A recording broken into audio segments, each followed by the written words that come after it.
اولیاء کی شفاعت قرآن سے ثابت کر دیں۔ دیکھیں، پہلی بات تو یہ کہ ہر چیز کا قرآن سے ثبوت مانگنا یہ وہی کرے گا جس کو دین نہ آتا ہو۔ یہ بالکل اچھی آسان سی بات آپ کو بتا رہا ہوں، کیونکہ وہ جاہل آدمی ہوگا جو کہے گا یہ قرآن سے ثابت کرو، ہر چیز قرآن سے ثابت کر کے بتاؤ، کیونکہ ہر چیز قرآن میں نہیں ہے۔ قرآن میں تو آپ کا ذکر بھی نہیں ہے، میرا ذکر بھی نہیں ہے، کہاں ہے بتاؤ؟ اگر نہیں ہے تو اس کا مطلب میں ہوں ہی نہیں۔ تو جس کا ذکر نہ ہو وہ قرآن میں نہیں ہوتا۔ قرآن میں ثابت کر کے بتائیں کہ کتا کھانا منع ہے، قرآن میں ثابت کر کے دکھائیں۔ تو ہر چیز قرآن میں نہیں ہوتی۔ قرآن میں اجمالی بیانات ضرور ہیں، تفصیل نہیں ہے۔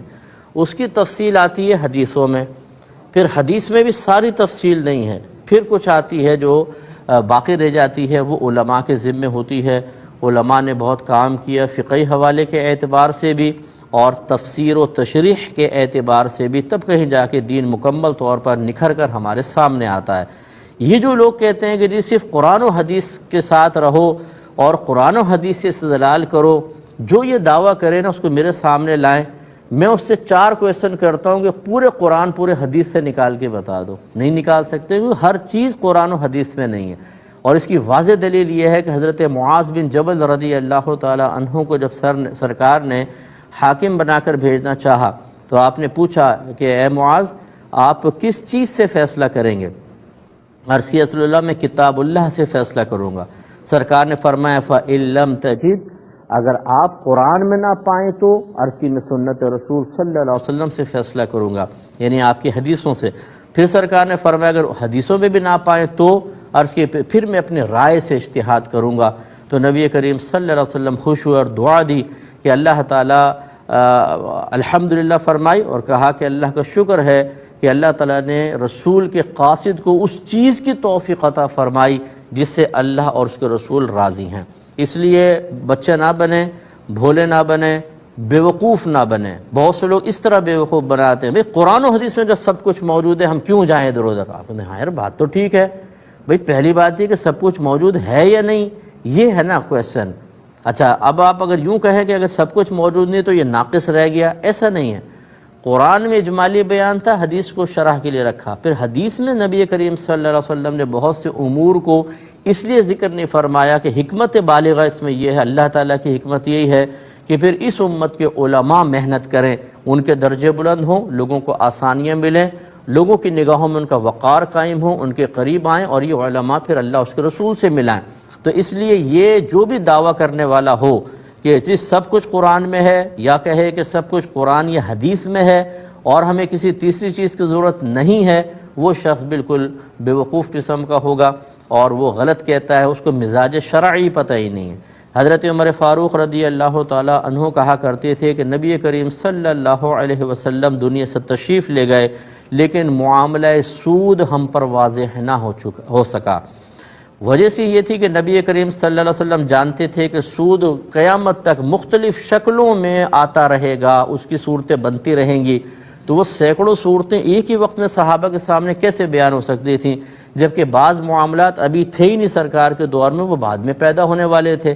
تو ایک اجمالی بیان تو سرکار نے کر دیا، اور تفصیل کے لیے علماء اب موجود ہیں، وہ اپنے اصول بناتے ہیں، قرآن و حدیث سے نتیجہ اخذ کرتے ہیں، اور پھر یہ تو اس لیے اولیاء کی شفاعت اگر آپ کہیں گے قرآن سے ثابت کر کے بتائیں، ایسا نہیں ہے، حدیثوں کے اندر موجود ہے۔ قرآن میں نبی کریم اور اللہ تبارک و تعالیٰ کی طرف سے شفاعت کے اذن کے بارے میں ضرور موجود ہے، تفصیل حدیثوں کے اندر موجود ہوتی ہے۔ کہ اذان کا ثبوت کیا قرآن پاک سے ہے جیسے نماز کا ثبوت ہے؟ دیکھیں، ایک ہوتا ہے کسی چیز کا ذکر اور ایک ہوتا ہے اس کا حکم۔ تو ذکر تو قرآن میں ہے، جیسے یا ایھا الذین آمنوا اذا نودی للصلاۃ من یوم الجمعۃ فاسعوا الی ذکر اللہ، جب جمعے کی اذان دی جائے تو تم اللہ کے ذکر یعنی نماز کی طرف کوشش شروع کر دو۔ تو یوں اذان کا تذکرہ تو قرآن میں موجود ہے، لیکن اس طرح کا حکم کہ جب نماز پڑھنی ہو تو اذان دو، اس طرح قرآن میں موجود نہیں، یہ حدیثوں کے اندر موجود ہے۔ اور یہ بات ہمیشہ یاد رکھیے، یہ مجھے بعض لوگ بھیجتے رہتے ہیں اس طرح کے کویسچنز بھی آتے ہیں کہ اس کا ثبوت قرآن سے دیجئے، اگر آپ ثابت کر دیں گے تو ہم مان لیں گے۔ ایسے لوگوں سے فوراً یہ کویسچن کیا کریں کہ پہلے آپ جو بات کہہ رہے ہیں اس کو قرآن سے ثابت کریں کہ قرآن یہ کہے کہ جو مجھ میں ثابت ہوگا اس کو ماننا ورنہ نہ ماننا. یہ چیز آپ ان سے کہیں تم قرآن سے ثابت کرو، کیونکہ ماشاءاللہ قرآن سے بڑی محبت ہے آپ کو اور ہر چیز آپ قرآن سے ثابت کرنا چاہتے ہیں. تو جو آپ مطالبہ کر رہے ہیں اس مطالبے کو بھی قرآن سے ثابت کر کے بتا دیں، پھر میں تمام چیزیں قرآن سے ثابت کر کے بتاؤں گا. اور اگر آپ نہیں کر سکتے پھر بھی آپ مطالبہ کر رہے ہیں تو اس کا مطلب یہ ہوا کہ اسی سے نتیجہ مرتب کر لیں کہ بہت ساری چیزیں ایسی ہیں، بہت سارے احکام ایسے ہیں جن کا ذکر قرآن میں نہیں ہوتا بلکہ وہ نبی کریم صلی اللہ علیہ وسلم ارشاد فرماتے ہیں، اور بہت سارے امور ایسے ہیں جن کا ذکر نہ قرآن میں ہے نہ حدیث میں ہے. پھر یہ فقہا کا کام ہوتا ہے کہ وہ اپنے اجتہاد سے ان مسائل کا حل نکالتے ہیں. جب نبی کریم صلی اللہ علیہ وسلم نے حضرت معاذ بن جبل رضی اللہ تعالی عنہ کو یمن کا حاکم بنا کر بھیجا تو آپ نے پوچھا کہ اے معاذ تم کس چیز سے فیصلہ کرو گے؟ عرض کی قرآن پاک سے. فرمایا اگر تم اس میں نہ پاؤ تو؟ عرض کی حدیث سے، سنت رسول سے. فرمایا اگر اس میں نہ پاؤ تو؟ عرض کی پھر میں اپنے رائے سے اجتہاد کروں گا.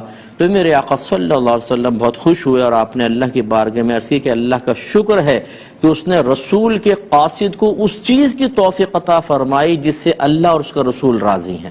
یہ ایک روایت میں جس سے اللہ کا رسول راضی ہے. تو اس کا مطلب ہے کہ یہ تیسری چیز بھی ایک اور ہوتی ہے. اسی لیے اللہ نے ارشاد فرمایا یا ایھا الذین آمنوا اطیعوا اللہ واطیعوا الرسول واولی الامر منکم. اللہ کی اطاعت کرو، اس کے رسول کی اطاعت کرو اور ان لوگوں کی کہنا مانو جو تم میں حکم والے ہیں. اور اکثر مفسرین کہتے ہیں کہ اس سے مراد مجتہدین اور آئمہ مستند مفتیان کرام ہے کہ جب وہ کوئی حکم بیان کرتے ہیں تو ان کا حکم مانو. تو ان کا حکم علیحدہ ذکر کیوں کیا؟ اس کا مطلب ہے قرآن میں بھی ہے، حدیث میں بھی، اور کچھ چیزیں ان میں نہیں ہیں وہ پھر فقہا بیان فرماتے ہیں. اس لیے اس طرح کے مطالبے صحیح نہیں ہوتے.